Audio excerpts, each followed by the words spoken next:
Hope you all are fine. Today we are going to start our chapter number 4 of class 9th civics, and the name of chapter is how is major policy decision taken. मतलब जैसे मान लो एक democratic व्यवस्था है, democratic देश है, उसके अंदर अगर कोई बड़ा डिसीजन लेना है तो वो कैसे लिया जाएगा वो हम इस चैप्टर के अंदर समझेंगे। कौन कौन से कॉन्सिक्वेंसेस या चैलेंजेस आते हैं एक डेमोक्रेसी के अंदर जब कोई निर्णय लेना होता है। तो आइए शुरुआत करते हैं। How is a major policy decision taken, let us see. A government order on August 13, 1990 the government of India issued an order which was called office memorandum. देखिए ऑफिस मेमोरेंडम क्या होता है, जब गवर्नमेंट कोई ऑफिशियल इशू करे notice, जैसे अखबारों में आता है ना गेजेटेड नोटिस या इस तरीके का कोई ऑर्डर इशू करे, that is called office memorandum. The order says, इस ऑफिस मेमोरेंडम के अंदर क्या था कि SC/STs का जो रिजर्वेशन था वो तो है ही, द 27% जॉब रिजर्वेशन बेनिफिट भी था इसमें। किसके लिए? जो नई थर्ड कैटेगरी थी जिसका नाम क्या था, SEBC, socially and educationally backward class, ठीक है, जिसको हम OBC भी, अदर बैकवर्ड क्लास भी कहते हैं। Only person who belongs to backward class were eligible for this quota. तो इस ऑफिस मेमोरेंडम के अंदर क्या था, वो लोग जो सोशली और एजुकेशनली बैकवर्ड है, याद रखना ये सोशली एंड एजुकेशनली वर्ड, तो उनके लिए कोटा था 27% जॉब्स का, सेंट्रल गवर्नमेंट की या स्टेट गवर्नमेंट के उसमें। The decision makers who decided to issue the memorandum. अब ये मेमोरेंडम इशू करना किसकी पावर है? Such a major decision would have involve other major functionaries. अब इतना बड़ा डिसीजन जिससे पूरा देश प्रभावित होना था, तो ये कोई आसान काम तो नहीं था लेना, और इसके साथ बहुत सारे और भी लोग इन्वॉल्व थे, और भी फंक्शनरीज गवर्नमेंट की वो भी इन्वॉल्व थी, ठीक है। इन इंडिया विच इन्वॉल्व, और इंडिया के अंदर कौन कौन सी फंक्शनरीज आती हैं, let us see. The president, तो the president is the head of the state, as we know that president is the head of our nation and is the highest formal authority in India, remember this thing, ठीक है। The prime minister is the head of the government, head of the state is president, head of the government is prime minister, remember this thing. Lok Sabha में जिसकी majority होती है वो प्रधानमंत्री चुनते हैं ना। And takes most of the decision in the cabinet meeting, और कैबिनेट मीटिंग में अधिकतर निर्णय कौन लेता है? प्राइम मिनिस्टर लेता है।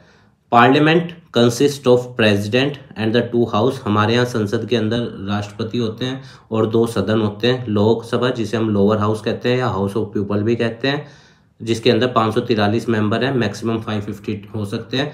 पहले 552 थे, 2 एंग्लो इंडियन की सीटें जो थी वो खत्म कर दी गई है, 543 रह गई है, ठीक है। लोकसभा एंड राज्यसभा 250 सीट, ठीक है। The prime minister must, Rajya Sabha को अपर हाउस भी कहा जाता है। The prime minister must have the support of a majority, और अगर किसी व्यक्ति को प्रधानमंत्री बनना है तो उसके पास मेजोरिटी होनी चाहिए, कहाँ पे? लोकसभा में, ठीक है। और मेमोरेंडम को पास करने के लिए भी उसके पास मेजोरिटी होनी चाहिए। When the office memorandum was passed in India, जब इंडिया के अंदर ऑफिस मेमोरेंडम पास हुआ, it was a hot debate issue, और ये पूरे देश के अंदर चर्चा का विषय था। क्यों? क्योंकि इससे सब कुछ प्रभावित होने वाला था। Some felt that this was unfair as it would deny equality of opportunity to those who did not belong to backward communities. कुछ ये का कहना ये था कि ये उनके साथ इनइक्वालिटीज होगी जो लोग बैकवर्ड कम्युनिटीज से नहीं हैं, मतलब जनरल कास्ट में जो सोशली या एजुकेशनली बैकवर्ड रह गए हैं वो तो इसमें नहीं आएंगे। At the same time other felt that this would give a fair opportunity, और कुछ का ये कहना था कि इससे कुछ कम्युनिटीज़ को फेयर अपॉर्चुनिटी मिलेगी जो अब तक की which so far had not adequately been represented in the government employment, जो अब तक की सरकारी नौकरियों में या सरकारी इंस्टीट्यूशन में जिनका रिप्रेजेंटेशन नहीं हो पा रहा था उनके लिए अच्छी चीज़ है। This dispute was finally resolved by the supreme court of India, और ये डिस्प्यूट फाइनली रिजॉल्व किया गया सुप्रीम कोर्ट ऑफ इंडिया के अंदर, जो जुडिशियल स्ट्रक्चर में सबसे बड़ी कोर्ट है हमारे यहाँ पे। 33+1 की जज की व्यवस्था है, 34 जज होते हैं टोटल, है ना। 1 is CJI, chief justice of supreme court, ठीक है। This dispute was finally resolve by the supreme court of India by hearing all the cases, ठीक है। जो भी केसेस फाइल किए गए या पब्लिक प्ली फाइल की गई उन सबको सुनने के बाद, या PIL फाइल की गई। This case was known as the Indira Sahni and others versus Union of India. अब ये याद रखना है, बहुत इंपॉर्टेंट केस है, मतलब सिविल सर्विसेज के एग्जाम के उससे भी, स्टेट PCS और वेरियस कम्पिटेटिव एग्जाम में पूछता है, ठीक है। तो OBC रिजर्वेशन से जुड़ा हुआ है ये, Indira Sahni and others versus Union of India. The supreme court जज इन 1992 declared that this order of the government in India was valid. ये गवर्नमेंट का जो ऑर्डर है ये वैलिड है, सुप्रीम कोर्ट ने डिक्लेयर किया 1992 में. Thus the dispute came to an end. तो इस डिस्प्यूट का अंत होता है. And this policy has been followed since then. और तब से ये पॉलिसी हमारे देश के अंदर लागू है, रिजर्वेशन की 27%. ठीक है. Need for political institution. अब पॉलिटिकल इंस्टीट्यूशन की ज़रूरत क्या होती है? देखो, क्योंकि एक डेमोक्रेसी के अंदर जो होता है वो वेरियस टाइप ऑफ कम्युनिटीज़ होती हैं, रिलीजियस ग्रुप्स होते हैं, डाइवर्सिटी बहुत ज़्यादा होती है, तो सबका रिप्रेजेंटेशन हो और एक प्रॉपर व्यवस्था से देश चले, इसलिए पॉलिटिकल इंस्टीट्यूशन की ज़रूरत है. ठीक है. Several arrangements are made in modern democracies. जो आधुनिक लोकतंत्र हैं उनके अंदर बहुत सारी तरीके के अरेंजमेंट्स किए जाते हैं ताकि लोकतंत्र को बेहतर बनाया जा सके. विच आर कॉल्ड इंस्टीट्यूशंस, जिनको क्या कहा जाता है? Institutions. Democracy work well when these institutions perform function assign to them. और लोकतंत्र अच्छा काम तभी करता है जब इन इंस्टीट्यूशंस को जो काम दिए जाते हैं, ये इंस्टीट्यूशंस उस काम को अच्छे से करते हैं, तो लोकतंत्र अच्छे से चलता है. Institutions involve meeting, committee and routines. This often lead to delays and complication. अब कई बार क्या होता है, देखो इंस्टीट्यूशंस का तो एक प्रोसेस है, काम करने का प्रोसीजर है ना, तो उसमें मीटिंग्स भी होती है, चर्चाएं भी होती है, और कई बार चीज़ों के ऊपर डिले भी हो जाता है. Some of the delays and complications introduced by institutions are very useful. और कई बार क्या होता है, देखो डिले तो हो रहा है पर ये तो देखो चर्चाएं भी तो हो रही हैं, चीज़ के ऊपर निर्णय भी तो अच्छा लिया जाएगा अगर डिले हो रहा है ना. एंड कॉम्प्लिकेशंस, क्योंकि various section of the society का रिप्रेजेंटेशन होता है तो कॉम्प्लिकेशंस भी हो जाते हैं, या एग्जीक्यूटिव जुडिशरी के बीच हो जाता है, या एग्जीक्यूटिव लेजिस्लेटिव. ठीक है ना. Are very useful as they provide an opportunity for a wider set of people to be consulted.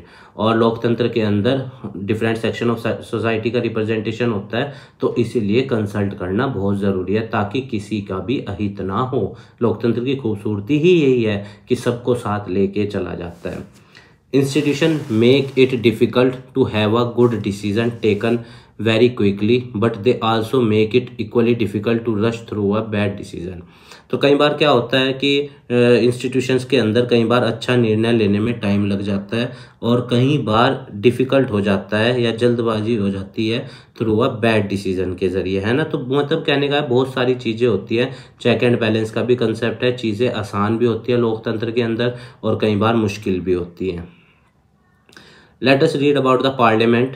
Decisions are not directly taken in the parliament. Bharat की संसद के अंदर कोई भी निर्णय एकदम नहीं लिया जाता. But parliamentary discussions on the report influence and shape the decision of the government. जो पार्लियामेंट के अंदर डिस्कशन होते हैं, चर्चाएं होती हैं, जो अपोजिशन पार्टी या रूलिंग पार्टी बिल के बारे में अपोजिशन पार्टी कमियां निकालती है, तो उस हिसाब से गवर्नमेंट क्या करती है, अपने डिसीजन को शेप देती है कि हाँ कल से अगर हमने ये काम किया, ये बिल लाए, तो इससे संभावना है ये नुकसान हो सकता है, क्योंकि वो अपोजिशन पार्टी का काम है गवर्नमेंट को मिरर दिखाना, है ना. These discussions bring pressure. तो ये डिस्कशन गवर्नमेंट के ऊपर क्या लाते हैं? प्रेशर लाते हैं on the government to act. If parliament is not in favor of the decision, then the government cannot go ahead and cannot implement the decision. और India के अंदर आपको पता है अगर कोई भी बिल है उसको पास होना है तो सिंपल मेजोरिटी या स्पेशल मेजोरिटी वाला कंसेप्ट है. अगर डिसीजन के ऊपर पार्लियामेंट फेवर में नहीं है, लोकसभा, राज्यसभा और राष्ट्रपति, तो गवर्नमेंट उस काम को या उस डिसीजन को नहीं ले सकती. हमारे संविधान के अंदर, हमारी संसदीय व्यवस्था के अंदर ये प्रावधान भी है कि लोकतंत्र के अंदर आपको संसद से बिल पास कराना बहुत ज़्यादा ज़रूरी है. फिर राष्ट्रपति के हस्ताक्षर के बाद ही वो कानून बनता है हमारे यहाँ पे. अब पार्लियामेंट क्यों ज़रूरी है? देखो, आपको पता है इंडिया के अंदर डाइवर्सिटी बहुत ज़्यादा है, तो हर किसी कम्युनिटी का रिप्रेजेंटेशन हो, है ना. और कोई भी गवर्नमेंट जो इलेक्ट हुई है वो आर्बिट्ररी मैनर में अपनी पावर को ना यूज़ कर पाए. डिसीजन, डिबेट्स, डिस्कशन चीज़ें हों बिल्स के ऊपर, है ना, ताकि लोकतंत्र के अंदर बेहतर से बेहतर निर्णय लिया जाए और लोकतंत्र की व्यवस्था को सुचारू रूप से चलाया जा सके. An assembly of elected representatives is called parliament. Elected representative होते हैं पार्लियामेंट के अंदर, है ना, which exercise supreme political authority on behalf of people. और इनके पास कानून बनाने की, है ना, पावर होती है. किसके बिहाफ पे? जनता के बिहाफ पे, क्योंकि जनता ही इनको चुनकर भेजती है वहाँ पर. एट द स्टेट लेवल पे इसको क्या बोला जाता है? लेजिस्लेटिव असेंबली, है ना, विधानसभा. द नेम में वेरी इन अलग अलग कंट्रीज़ में अलग अलग है, कहीं पे ड्यूमा है, कहीं पे कुछ है ना, कहीं पे नेशनल काउंसिल है, कहीं पे कांग्रेस है, इस तरह अलग अलग देश में पार्लियामेंट के नाम अलग अलग है। बट मजलिस है कहीं पे नाम तो, but such an assembly exist in every democracy, पर लोकतंत्र के, दुनिया के हर लोकतंत्र के अंदर इस तरह की एक व्यवस्था स्थापित होती है। क्यों? मैंने आपको बताया रिप्रेजेंटेटिव अलग अलग समुदाय, अलग अलग कम्युनिटीज़ या अलग अलग सेक्शन ऑफ सोसाइटी से आते हैं, तो सबका रिप्रेजेंटेशन हो लोकतंत्र के अंदर, इसीलिए इस तरह की व्यवस्था को स्थापित किया गया है। Parliament exercise political authority on behalf of the people in many ways as listed below. अब जनता के बिहाफ पे लोकतंत्र के अंदर जो सांसद होते हैं वो अलग अलग तरह से जिम्मेदारियों को निर्वहन करते हैं। जैसे पार्लियामेंट जो है हमारे यहाँ पे फाइनल अथॉरिटी है, जिसके पास जिम्मेदारी है कंट्री के लिए कानून बनाने की, है ना, और राज्यों के लिए विधानसभा के पास होती है। पर सभी दोनों, चाहे राज्य हो चाहे केंद्र हो, दोनों काम करेंगे कॉन्स्टिट्यूशनल प्रोविजंस के हिसाब से। Those who run the government can take decision only when they get the support of the parliament। जो एग्जीक्यूटिव का पार्ट होते हैं, एग्जीक्यूटिव बोलते हैं गवर्नमेंट को, तो जो एग्जीक्यूटिव का पार्ट होते हैं वो तभी अपना कार्य, मतलब एक बिल को लागू कर सकते हैं जब लेजिस्लेटिव उसको पास कर दे, मतलब संसद उसको पास कर दे। ठीक है, लेजिस्लेटिव का मतलब होता है विधायिका जो विधेयक बनाती है, और कार्यपालिका एग्जीक्यूटिव जिसका काम है उस बिल को, विधेयक को लागू करना, और न्यायपालिका जिसकी जिम्मेदारी है उस बिल की व्याख्या करना। Parliament control all the money that government है। पार्लियामेंट के पास सारी जिम्मेदारी होती है मनी जो गवर्नमेंट के पास है। मनी बिल क्योंकि लोकसभा में ही पेश होता है पहले, है ना, article 110 money bill. The parliament is the highest forum. Parliament जो है वो देश का सबसे बड़ा फोरम है, मतलब क्योंकि पूरे देश के सांसद आते हैं, रिप्रेजेंटेशन होता है, इसलिए देश का सबसे बड़ा फोरम तो संसद ही हुआ। डिस्कशन का एंड डिबेट का किस पे? Public issues and national policies in any country. एक देश के अंदर सबसे बड़ी अगर कोई व्यवस्था है जहाँ पे सब चर्चा करते हैं तो वो क्या है? संसद है। 2 हाउस ऑफ पार्लियामेंट। अब संसद के 2 सदन हैं हमारे यहाँ पे। मोस्ट, अधिकतर डेमोक्रेसी में 2 ही होते हैं, चाहे अमेरिका में देख लो आप, है ना, कांग्रेस और senate. Most large countries divide the role and power of parliament into 2 parts which are called chamber और हाउसेज। या तो चैम्बर बोला जाता है या हाउस। 1 हाउस इज यूजुअली, एक हाउस के मेंबर जो होते हैं वो डायरेक्टली जनता के द्वारा चुने जाते हैं। जैसे हमारे यहाँ इंडिया के अंदर लोकसभा, हाउस ऑफ पीपल, जिसके मेंबर जो हैं वो किसके द्वारा चुने जाते हैं? जनता के द्वारा डायरेक्टली। जो दूसरा हाउस होता है जिसको अपर हाउस बोलते हैं, इसके मेंबर जो हैं वो इनडायरेक्टली चुने जाते हैं और कुछ स्पेशल फंक्शंस को परफॉर्म करते हैं। The most common work of the second house is to look after the interest of various states, क्योंकि राज्य को रिप्रेजेंट कौन करता है? अपर हाउस करता है देश केंद्र में। और एक बात याद रखना, जो ये अगर हम अपने देश की बात करें तो जो सिविल सर्वेंट्स या जो ए ग्रेड ऑफिसर्स की रिक्रूटमेंट प्रोसेस होता है, यूनियन पब्लिक सर्विस कमीशन है या, है ना, उस सब की जिम्मेदारी अपर हाउस की है, हमारे यहाँ पे राज्यसभा की है। In India parliament consist of 2 house. हमारे यहाँ 2 हाउस हैं। द काउंसिल ऑफ स्टेट जिसे राज्यसभा या अपर हाउस भी कहा जाता है। The house of people Lok Sabha या लोअर हाउस।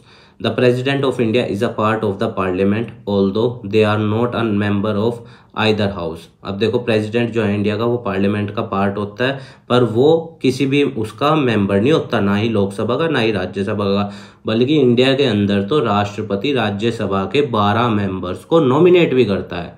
ठीक है, पहले होता था कि लोकसभा के 2 मेंबर्स को नॉमिनेट करता था एंग्लो इंडियंस को, पर अब वो नहीं करता। अब सिर्फ राज्यसभा के 12 मेंबर्स को नॉमिनेट करते हैं भारत के राष्ट्रपति। All laws made in the houses came into force only after receiving the consent और assent of the president। और कोई भी बिल हमारे यहाँ कानून तभी बनता है जब उस पर राष्ट्रपति जी का कंसेंट मिल जाता है, राष्ट्रपति जी साइन कर देते हैं, तो तभी वो बिल कानून बनता है हमारे यहाँ पे इंडिया के अंदर। ये भी आप ध्यान रखना, लोकसभा से पास होकर राज्यसभा जाएगा, राज्यसभा से पास होकर राष्ट्रपति जी के पास जाएगा, फिर वो कंसिडरेशन या उसको वीटो पावर यूज़ करते हैं या फिर रिकंसिडरेशन के लिए भेजते हैं, वो सब चीज़ें अलग हैं, वो आप बड़ी क्लास में पढ़ोगे। The Indian constitution does give the Rajya Sabha some special power. Indian constitution Rajya Sabha को कुछ स्पेशल पावर भी देता है स्टेट्स के लिए, बट ऑन मोस्ट मैटर पर, अधिकतर मैटर पर लोकसभा के पास ज़्यादा पावर है हमारे यहाँ पे। जैसे कुछ चीज़ें दे रखी हैं इधर। An ordinary law needs to be passed by both the house. साधारण विधेयक को लोकसभा और राज्यसभा दोनों से पास होना होता है, but if there is a difference between two houses, अगर दोनों हाउसेज के बीच में चर्चाओं पर कोई मतभेद है, the final decision is taken in a joint session. अब एक क्वेश्चन बहुत पूछा जाता है कि जॉइंट सेशन की अध्यक्षता कौन करता है, चेयर कौन करता है? तो याद रखना, लोकसभा का स्पीकर जॉइंट सेशन को चेयर करता है पार्लियामेंट के। Joint session in which members of both houses together sit, the view of the Lok Sabha is likely to prevail in such a meeting since there are a lot many member of the Lok Sabha. तो अधिकतर लोकसभा की चलती है, क्योंकि लोकसभा में 543 हैं और उधर 250 हैं, तो मेजोरिटी जो चाहेगी वो ही हो जाता है जनरली, है ना। और अगर टाई हो जाए, ठीक है, वोट इक्वल हो, तो फिर जो चेयर कर रहा है लोकसभा का स्पीकर, उसका वोट तय करेगा कि वो बिल पास होगा या नहीं। लोकसभा के पास बहुत सारी पावर्स है, हमारे यहाँ बहुत सारे मैटर्स पे लोकसभा काउंसिल ऑफ मिनिस्टर को कंट्रोल करता है। काउंसिल ऑफ मिनिस्टर का दायित्व ही लोकसभा के प्रति है, ये भी आप ध्यान रखना। Political executive, at different level of any government functionaries take day to day decision but do not exercise supreme power. तो अलग अलग लेवल पे डे टू डे डिसीजंस लिए जाते हैं गवर्नमेंट की फंक्शनरीज के द्वारा, पर इनके पास सुप्रीम पावर नहीं होती, सबसे बड़ी power. On behalf of the people all the functionaries are collectively known as executive. तो गवर्नमेंट को क्या बोला जाता है, सारे लीडर्स को जो मतलब कि निर्णय लेते हैं, उन सब का क्या काम है, एग्जीक्यूटिव कहा जाता है उनको। अब इस एग्जीक्यूटिव का काम क्या है, एग्जीक्यूट करना, किसकी, गवर्नमेंट की पॉलिसीज़ को, है ना। और when we talk about the government we usually means, और जब हम गवर्नमेंट की बात करें तो मतलब हम एग्जीक्यूटिव की बात कर रहे हैं, याद रखना। अब एग्जीक्यूटिव भी दो तरह की है, पॉलिटिकल एंड परमानेंट। पॉलिटिकल होती है एग्जीक्यूटिव, नेता लोग जिनको हर 5 साल में इलेक्शन लड़ना होता है ना, इंडिया के अंदर राज्यसभा का 6 साल में। और परमानेंट एग्जीक्यूटिव होती है ब्यूरोक्रेट्स, जिनकी जिम्मेदारी है जो पॉलिटिकल एग्जीक्यूटिव ने ऑर्डर दिया है या गवर्नमेंट के ऑर्डर्स हैं उनको लागू करना। पर परमानेंट एग्जीक्यूटिव को कोई 5 साल बाद एग्जाम नहीं देना पड़ता इस चीज़ का, जैसे जनता के लिए इलेक्शन लड़ते हैं ना जनता में 5 साल बाद, पर उन्हें नहीं लड़ने पड़ते, वो परमानेंट है। एक बार रिक्रूट हो गए तो फिर वो जब तक रिटायर नहीं होते तब तक रहेंगे, अगर अपनी सेवाओं को संवैधानिक रूप से निर्वहन कर रहे हैं तो। In a democratic country 2 categories make up the executive. 2 तरह की कैटेगरीज आती हैं, जैसे one that is elected by the people for a specific period is called political executive. 5 साल है जनरली हमारे यहाँ विधायक की भी और सांसद की भी, है ना। राज्यसभा के 6 साल है। People who are appointed on a long term basis, जो लंबे समय के लिए हों उनको परमानेंट एग्जीक्यूटिव कहते हैं। सिविल सर्विसेज का जो एग्जाम दे के आते हैं ना, उनको सिविल सर्वेंट्स कहते हैं। They remain in the office, वो ऑफिस में रहते हैं। इवन बाय, अगर पॉलिटिकल पार्टी चेंज भी हो जाए, रूलिंग पॉलिटिकल पार्टी, वो तब भी ऑफिस में रहेंगे अपने। These officers work under the political executive. In officers का ये जो परमानेंट एग्जीक्यूटिव है, इनका काम है पॉलिटिकल एग्जीक्यूटिव के अंडर में काम करना। एंड असिस्ट दैम, और उनकी मदद करना in carrying out the day to day administration से रिलेटेड जो सलाहें होती हैं या कोई काम है या कोई मशवरा है, तो वो ये परमानेंट एग्जीक्यूटिव देते हैं। किसको, पॉलिटिकल एग्जीक्यूटिव को। ब्यूरोक्रेट्स ही मेनली कंट्री को चलाते हैं, ये आप याद रखना, है ना। Why is the minister more powerful than a civil servant. अब मिनिस्टर जो है वो सिविल सर्वेंट से ज़्यादा पावरफुल क्यों है, ये बहुत इंपॉर्टेंट क्वेश्चन है, ये देखते हैं। In a democracy the will of the people is supreme. हमें पता है लोकतंत्र के अंदर जनता की इच्छा सबसे बड़ी होती है और सुप्रीम होती है। The minister is an elected representative of the people and thus empowered to exercise the will of the people on their behalf. तो जो मिनिस्टर होता है, मंत्री होता है, हालांकि उसका भी अलग प्रोसेस होता है मंत्री का, पर जनरली हम बात कर रहे हैं विधायक की या सांसद की, वो किसके द्वारा चुना जाता है, जनता के द्वारा। तो और वो जनता के लिए काम करता है, जनता के बिहाफ पे काम करता है। द मिनिस्टर इज़ फाइनली, और मिनिस्टर की जिम्मेदारी है जनता के प्रति आंसरेबल है वो। अगर वो नहीं काम करेगा तो जनता उसको हटा देगी, या अपने डिसीजंस के लिए वो जनता के प्रति उत्तरदायित्व रखता है अगर कोई कॉन्सिक्वेंसेज होते हैं। That is why the minister take all the final decision. इसीलिए मिनिस्टर को मतलब कि फाइनल जिम्मेदारी दी गई है डिसीजन लेने की। ब्यूरोक्रेट्स का काम है एडवाइस देना मिनिस्टर्स को, और मिनिस्टर्स अंतिम निर्णय लेते हैं। The minister is not and is not expected to be an expert. Minister expert नहीं हो सकता है, मतलब कि किसी चीज़ का, या हो भी सकता है नहीं भी हो सकता है किसी मैटर पे। द मिनिस्टर टेक, पर वो किसकी एडवाइस लेते हैं? एक्सपर्ट्स की, टेक्निकल मैटर्स की, है ना, टेक्निकल मैटर्स पे या फिर और ब्यूरोक्रेट्स की एडवाइस लेते हैं कि इसके कॉन्सिक्वेंसेस क्या होते हैं। क्यों? क्योंकि जनता को आंसर उन्होंने देना है, एक ब्यूरोक्रेट ने नहीं देना है। परमानेंट एग्जीक्यूटिव की जिम्मेदारी नहीं इतनी बनती जितनी पॉलिटिकल इंडिविजुअल की बनती है, नेता की बनती है। Now let us read prime minister and the council of minister. There is no direct election to the post of prime minister के हमारे यहाँ डायरेक्ट इलेक्शन तो है नहीं। The president appoints the leader of the majority party. जिस भी party की लोकसभा में मेजोरिटी आती है वो राष्ट्रपति के पास दावा पेश करने जाते हैं और राष्ट्रपति उस व्यक्ति को प्राइम मिनिस्टर बना देता है।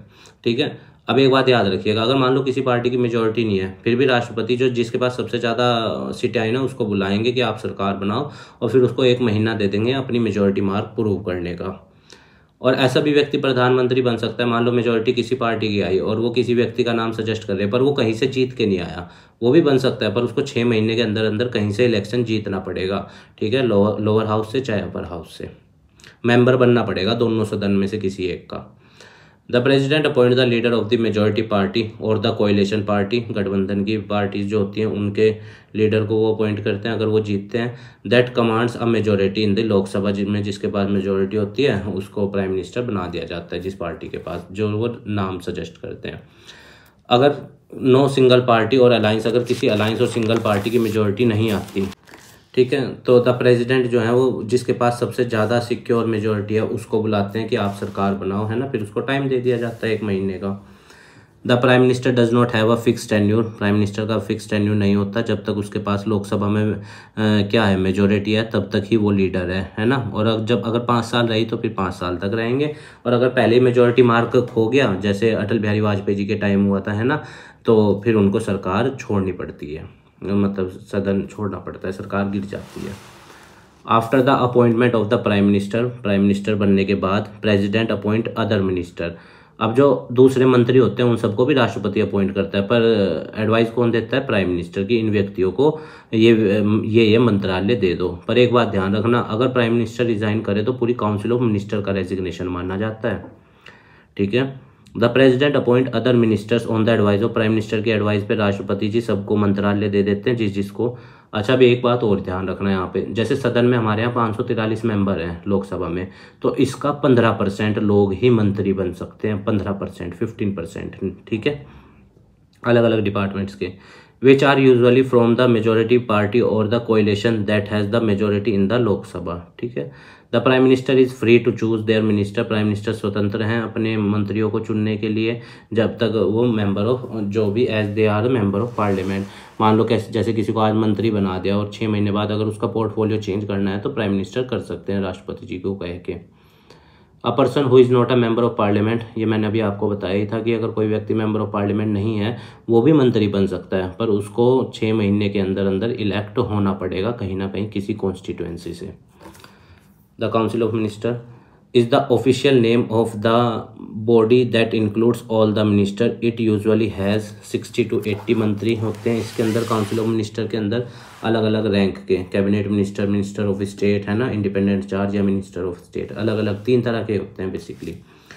कैबिनेट मिनिस्टर सबसे बड़े मिनिस्टर्स होते हैं, ये याद रखना। Are usually top level leaders of the ruling party और parties who are in charge of the major ministries. The cabinet is the inner ring of the council of minister की inner ring है, comprise 25 मंत्री इसके अंदर generally होते हैं। Minister of state क्या होते हैं? Are usually in charge of a smaller ministry, छोटे मंत्रालय इनको दिए जाते हैं। They participate in cabinet meeting में पार्टिसिपेट करते हैं जब इनको इन्वाइट किया जाता है, ठीक है, जो इंडिपेंडेंट चार्ज वाले हैं उनकी। मिनिस्टर ऑफ स्टेट क्या होते हैं? आर द जूनियर मिनिस्टर्स, ये सबसे जूनियर हैं, who are assign to assist cabinet minister. एक तो ये कैबिनेट मिनिस्टर को असिस्ट करते हैं और साथ में इनको असिस्ट करते हैं। And the minister of state independent charge, ठीक है, पर तीनों मिला के 15% हो सकते हैं, ये आप ध्यान रखना। Parliamentary democracy in most countries is often known as the cabinet form of the government. अधिकतर देशों में कैबिनेट फॉर्म ऑफ गवर्नमेंट होती है, because most of the decision are taken in the cabinet meeting में ही अधिकतर सारे निर्णय लिए जाते हैं, और इंडिया के अंदर भी यही है, कैबिनेट मीटिंग के अंदर सारे निर्णय लिए जाते हैं। Every ministry has secretaries who are civil servants, हर मिनिस्ट्रीज के अंदर सेक्रेटरीज होते हैं जो ब्यूरोक्रेट्स होते हैं, सिविल सर्वेंट्स होते हैं। The secretaries provide the necessary background information, ministers को सारी इन्फॉर्मेशन सेक्रेटरीज देते हैं ताकि मिनिस्टर्स डिसीजन ले सकें। The cabinet as a team is assisted by the cabinet secretariat, और ये सारी जो मीटिंग्स होती हैं कैबिनेट सेक्रेटरीट में होती हैं, मतलब जहाँ पे दिल्ली के अंदर भी है ना central secretariat. Read about powers of the Prime Minister. As head of the government, the Prime Minister has wide-ranging powers. तो देखो आपको पता है सेंट्रल गवर्नमेंट का जो हेड होता है वो प्राइम मिनिस्टर होता है। इसके चलते उसके पास ना बहुत ज़्यादा पावर्स होती हैं। जैसे the prime minister chairs cabinet meeting, he is the head of the government. Prime minister किसको चेयर करता है? कैबिनेट मीटिंग्स को, है ना। जो कैबिनेट मीटिंग होती है ना, cabinet minister, council of ministers, उन सबको चेयर कौन करता है? प्राइम मिनिस्टर करता है, क्योंकि वो गवर्नमेंट का हेड है। He coordinate the work of different departments, और डिफरेंट डिपार्टमेंट मतलब अलग अलग मंत्रालय जो हैं उनको वर्क जो है मंत्रियों के साथ कोऑर्डिनेट कौन करता है? प्राइम मिनिस्टर करते हैं।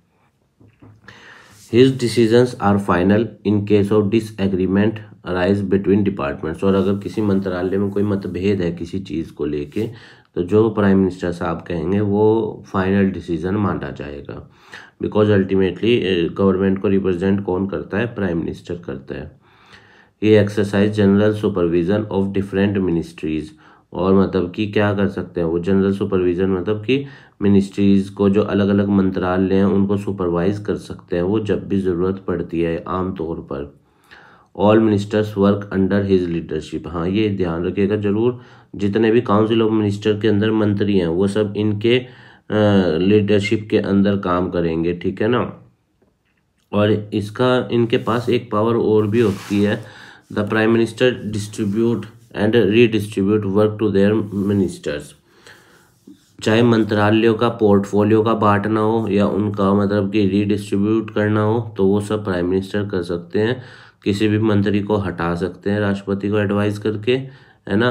When the prime minister quits, और अगर प्राइम मिनिस्टर रिजाइन करते हैं तो फिर वो पूरी मिनिस्ट्री का रेजिग्नेशन माना जाता है। Entire council of minister has to resign, है ना, अगर प्राइम मिनिस्टर रिजाइन करते हैं। The president is the head of the state, हमारे देश के हेड कौन है? प्रेजिडेंट है। The president supervise the overall function of all the political institution in India, और जो प्रेसिडेंट है वो हर पॉलिटिकल इंस्टीट्यूशन के ऊपर नज़र रखते हैं, उनके काम को क्या करते हैं? सुपरवाइज करते हैं, ठीक है। So that they operate in harmony और to achieve the objective of the state, और वो किस लिए काम करते हैं? मतलब कि हार्मनी के तौर पे काम करते हैं ताकि जो हमारे देश का, स्टेट का मतलब देश, इसका ऑब्जेक्टिव है वो पूरा किया जा सके। प्रेसिडेंट के इलेक्शन तो हमारे यहाँ पे आपको पता ही है। अच्छा, हमारे जैसे यूएस में ना 2 बार इलेक्शन लड़ सकता है एक व्यक्ति, 2 बार जीत गया तो फिर उसके बाद यूएस प्रेसिडेंट के इलेक्शन नहीं लड़ सकता, पर हमारे यहाँ ऐसा नहीं है, जो जितनी मर्जी चाहे बार खड़ा हो सकता है राष्ट्रपति के इलेक्शन में। The president is not elected directly by the people, president directly तो चुने नहीं जाते पीपल के द्वारा। A candidate standing for the president's post has to get a majority of votes from member of parliament MPs and the member of the legislative assembly MLAs to win the election. अब देखिए इन एक राष्ट्रपति का ना voting का पूरा process होता है, ठीक है, वो मैं आपको किसी दिन वीडियोस में एक्सप्लेन करूंगा। तो कौन वोट डाल सकता है, कौन वोट नहीं डाल सकता है राष्ट्रपति के इलेक्शन में, है ना। तो MPs और MLA देश के इनके इलेक्शन में वोट डालते हैं राष्ट्रपति साहब के। उसमें फॉर्मूला होता है, एक MLA के वोट की वैल्यू इतनी है ना, टोटल पॉपुलेशन करके निकाला जाता है। एक सांसद के वोट की वैल्यू इतनी है, इतने लोगों को रिप्रेजेंट करता है वो। Powers of president, let us see powers of president. All governmental activities take place in the name of the president. तो जितने भी सरकारी काम होते हैं केंद्र सरकार के, वो सब किसके नाम पे होते हैं? प्रेसिडेंट के नाम पे होते हैं। All laws and major policy decision of the government are issued in the name of the president. जितने भी कानून बनते हैं या जितने भी गवर्नमेंट के मेजर पॉलिसीज हैं वो सब राष्ट्रपति जी के नाम से होते हैं।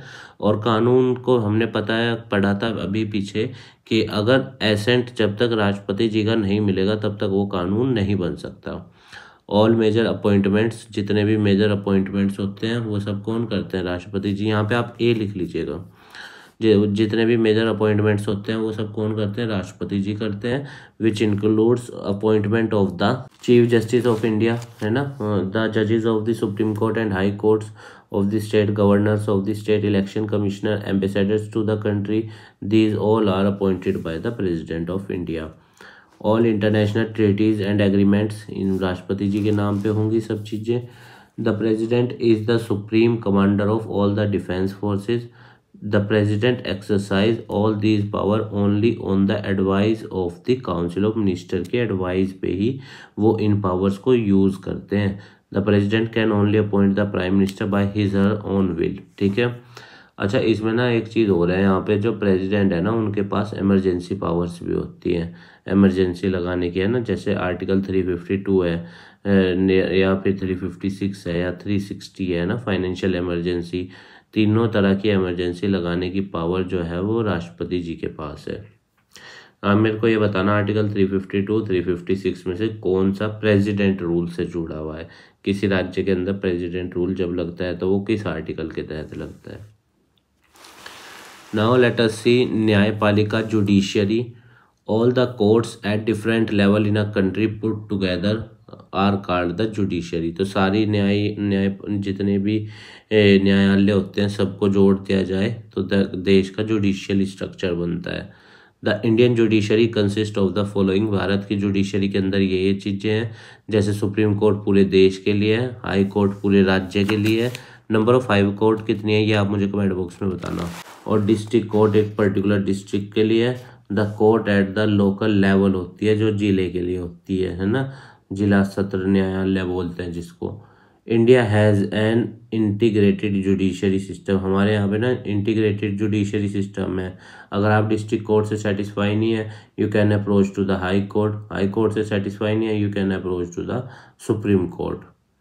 India has an integrated judiciary which means the supreme court control the judicial administration in the country. Supreme court के पास सारी जुडिशियल एडमिनिस्ट्रेशन को कंट्रोल करने की पावर है। इट्स डिसीजन, अगर सुप्रीम कोर्ट कोई निर्णय देती है तो सारी कोर्ट जितनी भी सबऑर्डिनेट कोर्ट है, चाहे हाई कोर्ट है, चाहे डिस्ट्रिक्ट कोर्ट है, चाहे सेशन कोर्ट है, सबको उनकी बात माननी पड़ेगी जो सुप्रीम कोर्ट ने कहा। It can take up any dispute. और सुप्रीम कोर्ट कोई भी डिस्प्यूट अगर निचली अदालत में चल रहा है तो उसको सुप्रीम कोर्ट में मतलब कि हियर कर सकती है। कौन कौन से मुकदमे होते हैं, जैसे between the state of the country, है ना, between citizen of the country, between citizen और गवर्नमेंट, बिटवीन टू और more state government, between government at the union and state level के जो मामले होते हैं वो सुप्रीम कोर्ट में सुने जा सकते हैं। Independence of the judiciary. अब हमारे यहाँ इंडिया के अंदर न्यायपालिका क्या है, स्वतंत्र है, उस पर किसी भी तरीके का कोई प्रेशर या दबाव नहीं है। It is not under the control of the legislature के कंट्रोल में नहीं है हमारे यहाँ, ना एग्जीक्यूटिव के कंट्रोल में है हमारी जुडिशरी। द जज do not act on the direction of the government के उस पर जज जो है वो एक्ट नहीं करता according to his wishes of the party in the power, या फिर पार्टी जो पावर में है उसके हिसाब से भी जज काम नहीं करता। जज को काम करना होता है कॉन्स्टिट्यूशनल प्रोविजंस को ध्यान में रख के। The judge of the Supreme Court and the High Courts are appointed by the President on the advice of the Council of Minister के एडवाइस पे जो है। अब देखो फिर यहाँ पे थोड़ा सा रिक्रूटमेंट में दिक्कत है, जजों के है ना, एंड इट्स कंसल्टेशन के बेस पे राष्ट्रपति अपॉइंट करते हैं। With the chief justice of the supreme court का भी कंसल्टेशन इसमें लिया जाता है, ठीक है। फिर और जजों को तब अपॉइंट किया जाता है, पर जो चीफ जस्टिस होते हैं उनको प्राइम मिनिस्टर या काउंसिल ऑफ मिनिस्टर की एडवाइस पे किया जाता है।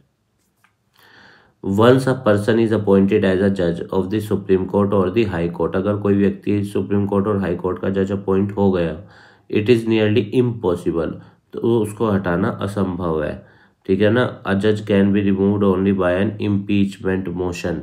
इम्पीचमेंट का मतलब महाअभियोग, तो एक जज को या राष्ट्रपति जी को अगर हटाना है तो संसद में महाभियोग लाना पड़ता है, ठीक है ना, इम्पीचमेंट मोशन। उसके बाद ही मेंबर 2/3 मेजोरिटी चाहिए, और बताओ तब जाके एक जज को हटाया जा सकता है। 2 हाउसेज ऑफ द पार्लियामेंट के अंदर 2/3 मेजोरिटी होगी तब जाके उनको हटाया जा सकता है। ये अच्छी चीज़ रखी है इन्होंने यहाँ पे, है ना, क्योंकि मान लो अगर एग्जीक्यूटिव कुछ गलत करती है तो कम से कम न्यायपालिका उसको रोक तो सकती है, चेक एंड बैलेंस के जरिए, है ना। हमने जुडिशियल रिव्यू और जुडिशियल एक्टिविज्म पढ़ा था, उसके जरिए रोक दिया न्यायपालिका। The judiciary in India is one of the most powerful in the world, ठीक है, हमारे यहाँ न्यायपालिका दुनिया में सबसे पावरफुल है। थोड़ा सा स्ट्रक्चर में प्रॉब्लम है जिसकी वजह से केस पेंडिंग रहते हैं या रिक्रूटमेंट जजों का कम है हमारे यहाँ। The supreme court and the high court have the power to interpret the constitution of the country. चाहे सुप्रीम कोर्ट हो देश की, चाहे हाई कोर्ट हो, दोनों के पास पावर है देश के कॉन्स्टिट्यूशन को इंटरप्रिटेट करने की। They can determine the constitutional validity of any legislation और action of the executive in the country. किसी भी लॉ की कॉन्स्टिट्यूशनल वैलिडिटी चेक कर सकते हैं कि संविधान के हिसाब से बना है या नहीं, सरकार संविधान के हिसाब से काम कर रही है या नहीं। When it is challenge before them, जब उनके सामने चैलेंज किया जाए इस चीज को। This is known as the judicial review, इसको क्या बोला जाता है, जुडिशियल रिव्यू। बहुत इंपॉर्टेंट कंसेप्ट है ये। एक होता है जुडिशियल एक्टिविज्म, जब न्यायपालिका ऑर्डर दे किसी चीज का। The supreme court of India has also ruled that the core और basic principles of the constitution can not be change by the parliament.